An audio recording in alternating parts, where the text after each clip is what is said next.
네, 안녕하세요. 저는 삼성 SDS에서 방산사업 기획그룹을 담당하고 있는 전효진입니다. 이번 세션에서는 전 세계가 주목하고 있는 K방산의 미래와 방산 클라우드에 대해서 이야기하겠는데요. 방산과 클라우드 어떤 관련성이 있는지 궁금하실 것 같습니다. 네. 클라우드 기반의 기술 혁신이 국방의 패러다임을 어떻게 변화시켰는지 살펴보시고 K방산의 미래와 함께할 방산 클라우드에 대해서 이야기해 보겠습니다.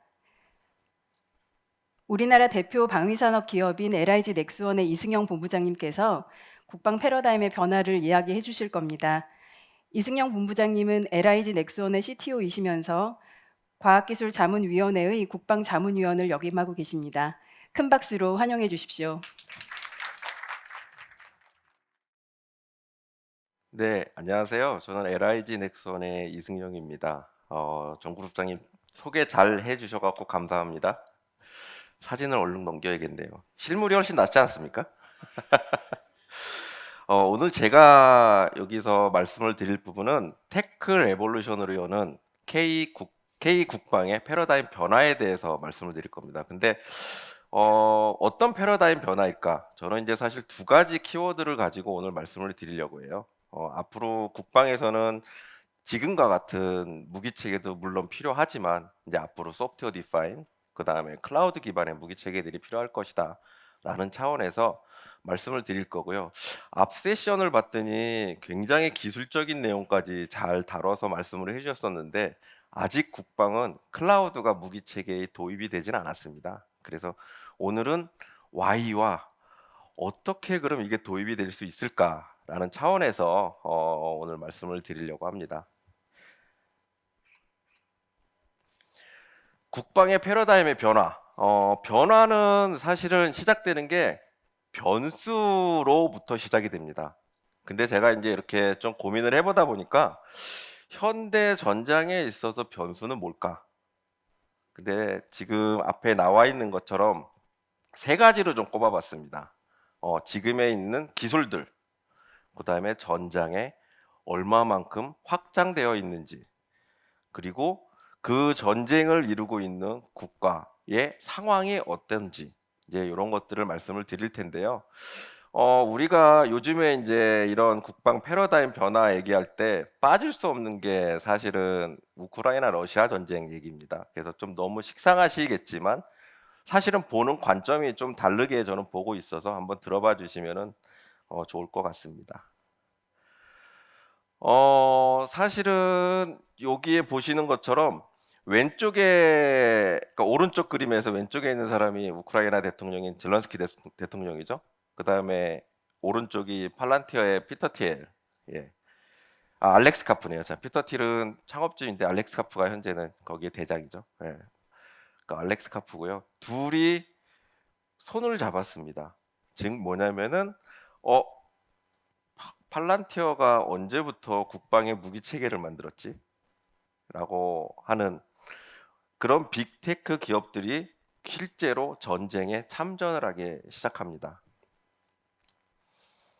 자, 그러면은 우크라이나 전쟁에서 남긴 메시지는 뭘까요? 저희는 이제 빅브로러라고 얘기를 하는데 예전에는 국방 기술과 그 다음에 민간 기술로 나눠가지고 우리가 개발을 했습니다. 저희 LIG 넥슨도 사실은 방위 산업체입니다. 무기만 만드는 회사고요.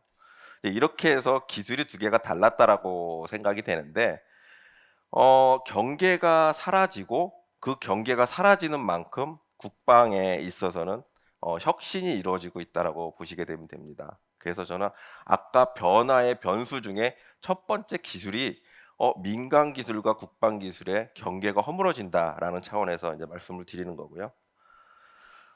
두 번째 패러다임의 변화에서는 아까 말씀드린 것처럼 전장이 확장되고 있습니다. 첫 번째 예전에는 지상, 해상, 공중. 지금 우리도 이제 육군, 공군, 해군, 그 다음에 뭐 해병대 이렇게 있기는 한데요. 지금은 사이버와 전장이 더 확장돼서 우주까지 있고요. 그런 5차원 작전 공간에서의 전장이 확대되고 있습니다. 그리고 네트워크 중심의 무인 로봇, 신개념 무기 체계가 나오고 있고요. 또 여러 가지 첨단 정보 체계에 의해 가지고 스마트 전쟁을 수행하고 있습니다. 자, 첫 번째로 아까 말씀드린 대로 지상, 해상, 공중에서 사이버 우주가 들어갔고요.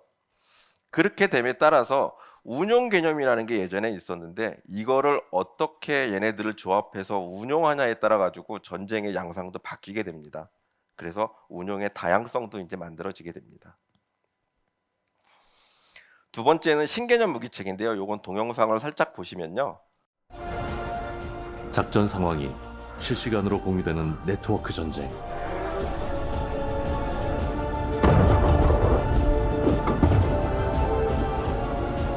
전쟁이 지능을 장착했습니다. 네. 제일 우크라이나 러시아 전쟁에서 보셨을 때 제일 저는 핫하다라고 생각하는 게 무인기, 드론, 무기를 만든 게 아닌데 얘네들이 실제 전쟁에서 쓰이고 또 게임 체인저의 역할을 하네 라는 부분들을 봤습니다. 그래서 저는 이게 신개념 무기이지 않을까라고 해서 신개념이라는 표현을 썼습니다. 그 다음에 아까 마지막 변수가 제가 국가의 상황이라고 말씀을 드렸었는데요. 그 국가의 상황은 실제로 우크라이나를 봤을 때는 현재 병력이 얼마나 될까? 전쟁을 치러지기 시작했을 때 우크라이나가 감시정찰 체계를 가지고 있었나 옛날부터? 그다음에 지휘 체계는 어떻게 돼 있었지? 타격 체계는 얼마나 보유하고 있었나? 이걸 다 합쳐서 순위를 매긴 게 22위였어요. 예. 근데 22위라는 거는 사실은 러시아하고 따져보면은 그냥 있다 없다 차이가 22위고요. 근데 전쟁이 시작되면서 국토방위군이라는 걸 창설을 했고요. 드론 사이버 전력을 강화하면서 실제 전쟁에 가장 필요한 조직들을 만들고 있습니다. 그 다음에 운영을 하면서 그 조직의 역할을 부여를 하고 있는 상황입니다. 이렇듯 전쟁이 빠르게 바뀌면서 상황들이 이렇게 많이 바뀌고 있습니다. 근데 여기서 제가 핵심 키워드를 한번 좀 뽑아봤어요. 이번 전쟁에서 기술적인 부분일 텐데요. 무인화가 될 것이다. 그 다음에 이런 기술들이 우주에도 활용이 됐네. 그 다음에 이 모든 것들이 전 영역에서 전체가 통합해서 통제가 되는구나 까지 봤습니다. 예. 사실은 이제 뒤쪽에 말씀드릴 게 무인화에서는 엣지 클라우드 얘기랑 뭐 우주에서는 그 스페이스에서의 클라우드 데이터 센터 얘기를 좀 말씀을 드릴 거고요. 전체 영역에 대해서는 지금 우리 군도 준비를 하고 있는 JAD 시트 조인트 올 도메인 커맨드 앤 컨트롤에 대해서 좀 이제 말씀을 드리려고 합니다. 다시 말씀드린 대로 첫 번째 키워드 무인화에서 다시 전쟁으로 좀 들어가 볼게요. 우크라이나 전쟁이 남긴 메시지는 생산 능력을 요구하고 있습니다. 더 빠르게, 더 쉽게, 다양하게, 그리고 적시적소에. 사실은 우리가 무기 체계를 만들 때 저런 용어들은 예전에는 쓰지 않았습니다. 지금은 이제 저 용어들이 너무 자연스럽게 사용이 되고 있는데 지금은 저 용어들을 쓰지 않고 있었고요. 그렇게 봤을 때 앞에 있는 저런 것들을 만족을 하기 위해서는 저는 두 가지 키워드를 좀 넣어봤어요. 모든 무기 체계들이 빠르게 되려 그러면 하나로 만들어 놓고 여러 목적에 여러 임무에 맞춰서 쓸 수 있게끔, 그 다음에 그 안에 있는 모듈들을 쉽게 바꿔 사용할 수 있게끔 할 수 있는 소프트웨어 디파인 웨폰이어야 되겠구나라는 얘기가 하나가 있고요. 두 번째는 무기 체계를 아까 말씀드린 것처럼 우리가 밑바닥부터 다시 만들어서 모든 걸 활용을 해야 되나? 민간에서 이미 운영되고 있는 걸 쓸 수는 없나?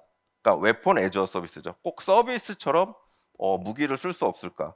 지금 우리 머리 위에는 위성들이 CCTV처럼 많이 날아다닙니다. 또한 우리 머리 위에는 기지국처럼 통신을 할 수 있는 위성들도 많이 날아다닙니다. 이런 것들을 우리가 서비스로 활용을 해서 전쟁에 참여를 할 수 없을까? 이런 관점에서 이제 좀 봤을 때 이게 만약에 진짜 전쟁에 쓰인다 그러면 뭐 실제 우크라이나는 쓰이고 있죠. 쓰인다 그러면 빠르고 쉽고 효율적으로 사용할 수 있겠죠. 자, 그러면 새로운 방산 트렌드로 정의되는 무인화 체계 개념이 어떻게 되겠냐? 이제 무인화로 좀 들어와 봤습니다. 이렇게 소프트 디파인의 그 웨폰 애저 서비스로 만들어질 때 어떻게 우리가 체계 개념을 진행을 할 것이냐? 자, 처음에 나온 얘기가 이제 스카이킷입니다. 이게 사실 우리 회사가 LIG 넥슨이 만들었으면 좋겠는데요. 우선 먼저 만든 게 팔란티어라는 회사에서 만들었습니다. 원래 소프트웨어 회사예요. 근데 여기서 어떻게 만들었냐면은 여기에 보면은 드론이 하나 있습니다. 이 안테나가 스타링크로 통신하는 위성 안테나고요. 여기 컴퓨터가 있고 여기에 배터리들이 이렇게 쭉 들어가 있습니다. 여기 센서가 있고요. 여기는 화면들이 이렇게 있는데 내가 있는 위치에서 위성에 대한 정보를 요청을 하면 20분 안에 위성을 수배해서 내 위치에 대한 정보를 수집하고 그 다음에 30분 안에 그거에 대한 정보를 분석해서 실제 나에 있는 상황들에 대한 정보를 분석해 줍니다. 예. 그리고 실제 디테일한 것들을 보기 위해서는 이 옆에 있는 드론을 띄워가지고 실제 작전을 갖다가 볼 수가 있는 거고요. 이게 스카이킷입니다. 근데 이 통신을 모든 걸 다 어디서 하냐? 요 스타링크를 통해 갖고 안테나를 가지고 정 세계 어디에서든 현재는 통신을 할 수 있는 상태입니다. 이런 게 되게 획기적으로 나온 거죠. 어떻게 보면 제가 봤을 때는 이런 게 진짜 게임 체인저지 않을까라고 생각합니다. 근데 되게 재밌는 게 이거의 인프라 백단에는 클라우드로 있어서 클라우드에서 모든 데이터들이 프로세싱되고 데이터들이 유통되고 있습니다. 자, 그래서 소프트웨어 디파인 웨폰 꼭 그 우리 소프트웨어 디파인 비클, 소프트웨어 디파인 폰 같은 것처럼 만들어질지 않을까 앞으로 우리 무기 체계는 이렇게 생각을 합니다. 자, 그러면은 저는 이제 여기에서 좀 고민을 해봤는데 우리 국방 방산에서는 이렇게 빠르게 발전하는 기술들을 도입하는 게 기회일까요, 위기일까요? 예, 저는 둘 다라고 생각합니다. 이거를 빠르게 받아들여서 진행을 하게 되면 기회가 될 거고요. 기존의 방식대로 계속 우리가 하고 있다 그러면은 위기가 될 거라고 생각을 합니다. 자, 그러면은 소프트웨어 중심 무기 체계, 아까 말씀드린 대로 무인 체계도 이게 중심으로 있어야 하지 않을까라는 또 고민을 해봐요. 예. 자, 여기에서 나와 있는 미하일로 페도로프 이 사람이 실제 그 우크라이나에서 디지털 우리나라로 따지면 과기정통부 장관 같은 디지털 트랜스포메이션 뭐 담당 장관이라고 하더라고요. 지금은 부총리죠. 그 두 개를 겸직을 하는데 예전부터 이쪽 그 우리 디지털 트랜스포메이션에서 앞서고 있었답니다. 그래서 일론 머스크부터 시작해서 스타링크 이쪽에 대한 아이디어와 모든 것들을 얘기한 사람이 이 사람이라고 합니다. 그러니까 우리도 이런 리더십이 전쟁이 나니까 이런 리더십이 발휘가 됐나 잘 모르겠습니다만 지금 이제 열심히 고민을 하고 있는 것 같습니다. 저희도 그렇고요. 자, 이제 무인화로 좀 넘어와 봤습니다. 아까 제가 애즈어 서비스, 우리 무기 체계도 서비스처럼 이용하면 어떨까? 이게 이제 저희가 개발할 무인 수상정입니다. 근데 무인 수상정은 실제로 배를 만드는 건데요. 임무에 따라서 장착되는 무기에 따라서 운영하는 거리에 따라 갖고 우리가 선택만 하고 그거에 맞는 무장들과 무기 체계와 임무가 탑재가 된다 그러면 얼마나 좋을까요? 예. 이런 체계를 만들려고 저희는 계획을 하고 있습니다. 실제로 이제 미국에서도 텍스트론사에서 CUSV라는 게 있는데요. 여기에도 보시게 되면은 뭐 기뢰전, 대잠전, 통신체계, 감청찰, 수중 전투를 다 장착할 수 있는 장착 가능하도록 만들어진 하나의 플랫폼입니다. 실제로 한 2달 정도 됐죠. 2달 전에 저희가 미국에서 LIG 넥슨이 2.75인치 비궁이라는 거를 사격 시험에서 성공을 했잖아요. 그게 사실 요 무인함정에다가 넣고 발사 시험을 했었던 겁니다. 자, 그래서 우리가 집중해야 될 거는 지금까지는 방산업체다 그러면은 무인수상정 배를 만드는데 굉장히 집중을 했었는데요. 플랫폼 만드는데 이제는 배도 물론 집중을 해야 되겠지만 그 안에 들어가 있는 임무 중심의 임무 체계에 대해서도 우리가 집중을 해야 되겠다라고 생각을 합니다. 굳이 이렇게 많은 우리가 보통 구축함을 하나 그 개발을 하게 되면은 보시는 바와 같이 모든 무장과 탐지 체계, 센서 체계가 다 여기에 들어옵니다. 결국에는 뭐 그러면 안 되겠지만 이게 격침을 당한다 그러면 저런 것들이 다 한 방에 무력화가 되는 거죠. 그래서 거꾸로 이거를 분산처럼 우리가 운영을 하게 되면은 리스크 매니지먼트도 되고 운영하는 데도 효율하지 않을까. 그런데 제가 뒤에 바이 클라우드라고 표현을 했었죠. 바이 클라우드라는 건 뭐냐면은 그렇게 쉽게 빠르게 변경해서 운영하려고 그러면은 각각의 무인 수상정에는 엣지 클라우드가 탑재돼야 됩니다. 그래서 엣지 클라우드 기반으로 우리가 언제든 업데이트를 할 수 있고 언제든 임무를 다시 바꿀 수도 있는 이런 형태의 우리가 분산된 무인 함정이 있으면 지금의 전력들과 같이 운영을 하면은 너무 좋은 효과를 얻을 수 있을 거라고 생각을 합니다. 자, 거기에서 이제 모사, 소사 개념이 나옵니다. 사실은 이게 어떤 얘기냐면요. 여기 보시는 것처럼 플랫폼은 계열화합니다. 예, 모사라는 거는 모듈러 오픈 시스템 어프로치고요. 소사라는 거는 센스 오픈 시스템 어프로치입니다. 그러니까는 모듈도 계열화해서 표준화처럼 해갖고 만들어 놓고요. 임무 장비도 모듈화해서 만들어놔서 어떤 계열에도 임무에 맞춰갖고 그 임무 장비를 장착할 수 있게 만드는 겁니다. 네, 그러면은 우리는 신속한 임무 자산을 전력화할 수 있게 됩니다. 근데 이제 저희 LIG 넥슨에서는 이런 전략을 세웠어요. 크게 리유즈와 바이 빌트가 있는데요. 우리가 제일 잘하는 부분, 지금까지 만들었던 센서나 무장, 임무 자산 장비에 대해서는 우리 LIG 넥슨이 만들자. 그 다음에 기존에 있는 것들을 최대한 재활용할 수 있게 만들고, 다만 여기에 신기술이 들어가는 부분이 있다 그러면은 신기술을 적용할 수 있도록 우리가 그 기술 가진 업체들과 협력을 하자라는 부분입니다. 예, 그래서 저희는 이제 바이라고 표현을 한 거고요. 그래서 우리 군이 운영할 때 가장 좋은 최신의 무기 체계를 운영할 수 있도록 항상 유지해 주는 게 저희의 목표라고 생각을 합니다. 자, 제가 이제 이렇게 얘기한 게 뭐 좀 믿기에 저게 진짜 너무 먼 미래에 대한 얘기가 아니냐라고 좀 질문하시는 분들이 있어서 제가 실제 사례를 갖고 왔는데요. 미국의 이제 노마드함인데요. 이게 상선입니다.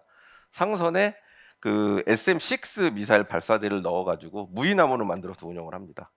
예, 실제로 아까 말씀드린 대로 그렇게 모듈화하고 계열화 해가지고 분류해서 진행을 하고 있는 부분이고, 실제로 미국에서는 이미 아직 전력화까지는 안 됐지만 시험 운용까지는 이미 다 마친 상황이라고 합니다. 두 번째 키워드는 우주의 활용입니다. 우리가 이제 데이터 센터 얘기를 보통 하면 데이터 센터 당연히 필요하죠. 근데 제일 골칫덩어리가 뭘까요? 데이터 센터는 전력을 엄청 먹는다고 합니다. 그리고 데이터 센터에서는 많은 프로세서가 돌아가기 때문에 열도 엄청 많이 나서 냉각에 대한 고민들이 많죠. 근데 만약에 이 데이터 센터를 우주로 보내면 어떨까요? 예. 우주의 모든 위성들과 이런 그 항공 자산들이 우리가 날아다닐 텐데 꼭 지상을 내리는 게 아니라 우주를 올린다면 그 정보들을 처리할 수 있는 전력, 제가 이제 뭐 검색해서 찾아봤더니 한 10메가와트 정도가 필요하다고 하는데, 그게 실질적으로 효율 30%짜리 그 태양열 판을 가지고 올렸을 때는 156m 바이 156m 정도 크기의 판넬이 있으면은 10메가와트를 그러니까 지구상에서도 만들 수 있대요. 그러니까 우주상 가면은 훨씬 더 효율이 좋아지겠죠. 그리고 우주에서의 온도는 마이너스 273.15도입니다. 그러니까 열에 대한 문제도 어떻게 보면 우리가 좀 해결할 수 있겠죠. 그래서 이런 데이터 센터를 우주로 올리고 이 우주에서 모든 데이터가 처리가 된 다음에 처리된 결과만 지구로 내린다 그러면 우리가 지구에서 고민하는 이런 전력과 냉각에 대한 부분들을 충분히 다 할 수 있지 않을까라는 생각을 좀 해본 거고요. 두 번째는 우리가 위성을 올릴 때 필요한 부분은 항상 그라운드 스테이션입니다. 지상 그라운드 스테이션인데, 이게 위성을 처음 올리면 우리가 하는 부분들은 위성과 통신을 하려고 합니다. 지상과 교신하는 게 위성의 첫 번째 임무고요. 근데 이거를 좀 바꿔보면 어떨까 싶었었어요. 위성이 올라가면 위성들 간에 통신을 할 수 있잖아. 그리고 그 위에는 스타링크 같은 통신 위성이 있을 텐데 위성들 간에 통신을 하고 스타링크가 받아서 밑으로 내린다면 굳이 지상국이 필요할까? 예? 안테나, 우리 아까 보셨던 조그마한 스타링크 안테나 갖다 받쳐놓고 거기에서 정보들을 받고 보내고 정보들 처리는 클라우드에서 한다 그러면 굳이 지상국도 필요 없을 것 같다라는 생각을 좀 해봤습니다. 물론 지금까지 제 상상입니다. 예. 그래서 이런 부분들도 같이 우리가 상상하면서 좀 현실화 시켜도 되지 않을까라는 생각을 하는 거고요. 그리고 또 하나는 만약에 이런 기지국이 그래도 지구상에 이 지상국이 있어야 된다 그러면은 안테나만 세워놓고 데이터를 받아서 클라우드에서 지상국을 별도로 만드는 게 아니라 클라우드로 처리를 하고 클라우드로 유통을 한다 그러면은 안테나만 서로 공용으로 만들어 놓고 활용하라면 어떨까라는 아이디어들도 한번 생각을 해봤습니다. 사실 이제 이런 부분들이 다 밑에 클라우드가 있어야 된다라는 전제가 있는 거고요. 그래서 저는 돈이 진짜로 무료는 아닌데 거의 무료와 같이 우리를 생각이 된다라는 부분이고요. 마지막으로 JDC2.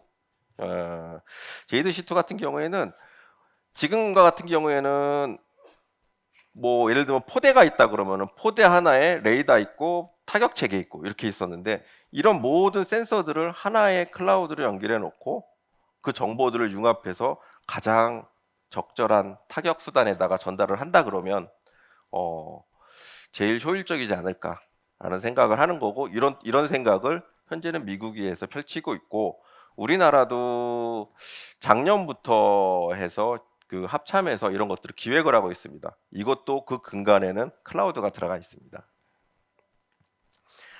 자, 이제 마무리를 할 건데요. 이렇게 독보적인 경쟁력을 가져다 줄 노력 한 스푼. 저는 이 노력이 여기에 있는 최신 기술이라고 생각을 합니다. 그래서 이런 최신 기술에 우리가 잘하는, 그러니까 LIG 넥슨이 잘하는, 방산업체가 잘하는 최상을 더해서 최선이 나오도록 만드는 게 저는 우리 국방에 있어서 필요한 부분이지 않을까라는 생각을 하는 거고요. 그래서 K 방산의 글로벌 경쟁력을 위해서 저희는 항상 저희 LIG 넥슨이 다 할 수 있습니다가 아니라 이렇게 기술이 있는 빅테크 기업들과 기술을 가진 기업들과 협력을 하면서 계속 좋은 방산의 무기 체계를 만들 수 있도록 노력을 하고 있습니다. 그래서 언제든 여기 계신 분들 중에서 뭐 저희 회사와 협력이나 이런 것들을 원하신다 그러면은 연락을 주시면 저희가 같이 뭐 협력할 수 있는 부분들을 협력을 진행을 하고자 합니다. 자, 대한민국 방위산업 LIG 넥슨은 이게 마지막인데요. 삼성 SDS하고 같이 코업을 해갖고 이번에 무인수상정 사업에 무기 체계엔 처음으로 엣지 클라우드를 넣어서 진행을 합니다. 그래서 많은 관심을 가져주셨으면 좋겠고요. 또한 여기에는 많은 테크 기술들도 들어가 있는데 그런 부분들에 있어서도 많은 관심 가져주시고 같이 우리 성장해 나가서 우리나라의 좋은 무기 체계가 만들어졌으면 좋겠습니다. 감사합니다.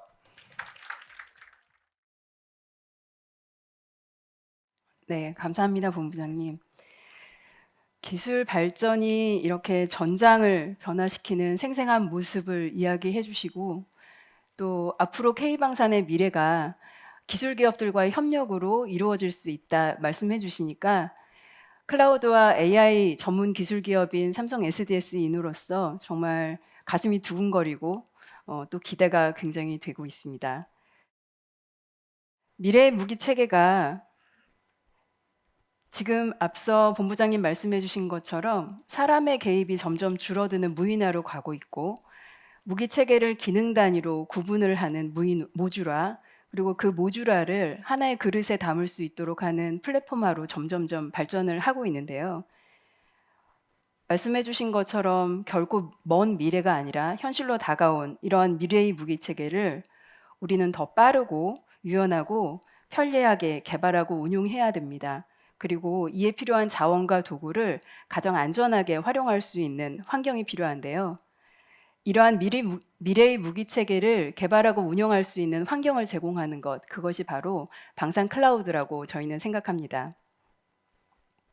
방산 클라우드는 다양한 형태의 전장 체계와 업무 환경에 적합하도록 빠르게 구성해서 활용할 수 있는 특징을 가지고 있습니다. 드론이나 무인 정찰기와 같이 독립적으로 운용이 되는 체계에는 에지 클라우드를 적용할 수 있고요. 무인화 기기에서 확보된 데이터를 수집하고 독자적으로 분석해서 빠르게 임무를 수행하는 데에 최적화된 클라우드입니다. 또 각 군에서 작전 수행을 할 때 운용되는 여러 전장 체계와 통합 지휘 정보 체계에는 군의 보안 지침이나 규정에 적합하도록 구형된 국방 프라이빗 클라우드를 제공합니다. 그리고 군과는 뗄래야 뗄 수 없는 방산 기업에게는 프라이빗과 퍼블릭 클라우드 모두 활용하실 수 있는데요. 무기 체계 개발과 같이 어쩌면 보안에 좀 민감한 업무는 각 기업의 전용 네트워크를 통해서 프라이빗 클라우드를 활용할 수가 있고, 일반적인 업무는 퍼블릭 클라우드를 기반으로 제공하는 다양한 서비스들을 활용할 수 있는 체계를 가지고 있습니다. 그리고 군과 방산기업, 그리고 방산기업과 파트너사들이 협업을 할 일이 굉장히 많은데요. 그럴 경우에는 데이터를 안전하게 공유할 수 있는 방산 하이브리드 클라우드를 통해서 업무를 수행하실 수 있을 겁니다. 앞서 본부장님 말씀해 주신 것처럼 이번에 LIG 넥스원이랑 협력해서 정찰용 무인 수상정 체계에 엣지 클라우드를 적용했는데요. 앞서 말씀드린 것처럼 무인 수상정에서 확보되는 데이터를 수집하고 실시간으로 분석해서 업무에 수행할 수 있도록 하였고요. 향후에 도입될 수 있는 국방 프라이빗 클라우드와 연계도 할 수 있도록 설계도 확장하였습니다.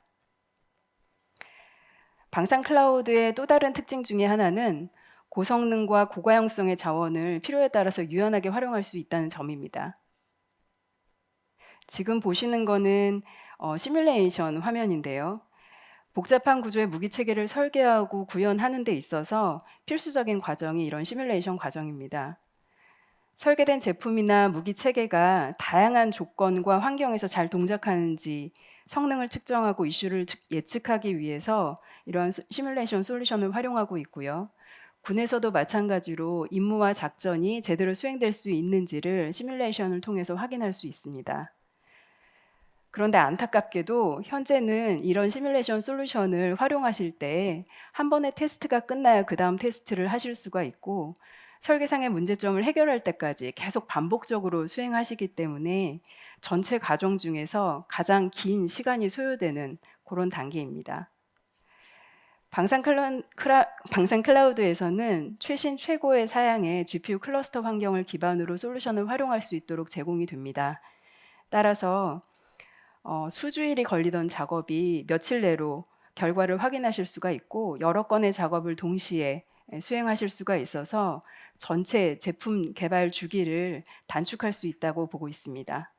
또 무엇보다도 각 기업이 자체적으로 GPU 클러스터 환경을 구축하고 이를 운영하려면 상당한 비용이 들고 또 노하우가 필요한데요. 방산 클라우드 활용하시면 필요한 자원을 필요한 시점에 필요한 만큼만 사용하실 수 있기 때문에 각 기업의 부담이 획기적으로 줄어들 수 있습니다. 또 다른 방산 클라우드의 특장점으로는 AI나 데이터 분석, 최첨단 기술들을 편리하게 이용할 수 있다는 장점이 있습니다. 앞서 본부장님 말씀해 주신 것처럼 앞으로는 무기체계 개발에 소프트웨어 개발이 또 더 많은 비중을 차지할 수 있고, 또 호환성이라든지 표준화 측면에서 봤을 때는 굉장히 중요한 부분일 텐데요. 소프트웨어 개발 환경을 구성할 때 이런 템플릿들을 활용하시면 개발에 필요한 프레임워크나 도구들을 선택해서 24시간 내에 세팅해서 소프트웨어 개발 과제를 착수하는 데 굉장히 용이하실 것입니다. 또 기술 기업뿐만 아니라 파트너 기업들과 협업할 때에는 이런 안전하게 데이터들을 공유할 수 있는 플랫폼을 활용하실 수가 있는데요. 하드웨어 개발사들과는 설계 데이터를 안전하게 공유할 수 있고요. 소프트웨어 개발사들과는 공정이나 이슈들을 함께 관리할 수 있는 툴들을 활용하실 수 있습니다. 여기에 보시는 메일이나 메신저 또는 온라인 미팅과 같은 이런 도구들은 언제 어디서나 쉽게 활용하실 수 있기 때문에 소통에 많은 도움이 되실 거라고 봅니다. 특히 향후에는 국방이나 방산 특화된 생성형 AI나 코파일럿 같은 기능들을 활용할 수 있고요. 이를 통해서 업무 생산성이 많이 향상될 거라고 보여지고 있습니다. 여기까지 이야기 들으신 우리 여기 많이 오신 군 관계자분들이나 방산기업에 관계하시는 분들께서는 저한테 이렇게 얘기하실 겁니다. 다 편리하고 편해서 좋기는 한데 보안이 가장 중요하다, 이렇게 얘기해 주실 것 같아요. 네, 맞습니다. 그래서 방산 클라우드는 기술이나 데이터가 유출되거나 또 탈취될 걱정 없이 안전하게 활용하실 수 있도록 가장 강력한 보안 체계를 갖추고 있습니다. 기본적으로 사용자가 사용하는 디바이스 자체가 클라우드 환경에 접속할 때에는 권한이 체크되고 또 인증 과정을 거치게 됩니다. 또 이렇게 사용하는 단말기에서 진행되는 모든 행위 정보는 모니터링이 되고 정보 유출이나 위험 여부가 계속적으로 탐지되게 됩니다. 클라우드를 사용하게 되면 네트워크를 통해서 지속적으로 시도되는 악성 패킷의 접근이나 사이버 공격, 머레어 공격은 어쩔 수가 없습니다. 이는 실시간으로 지속적으로 탐지가 되고 차단이 되고 복구 과정을 거치게 됩니다. 또한 사용자가 의도치 않게 위험한 웹사이트에 접근을 하게 된다면 이 또한 필터링을 통해서 자동으로 차단이 되는 장치들이 있습니다. 또한 방산 업무에서 필요한 주요 데이터들은 양자 내성 암호나 동형 암호와 같이 고도화된 암호화 기술이 적용이 돼서 철저하게 보호됩니다.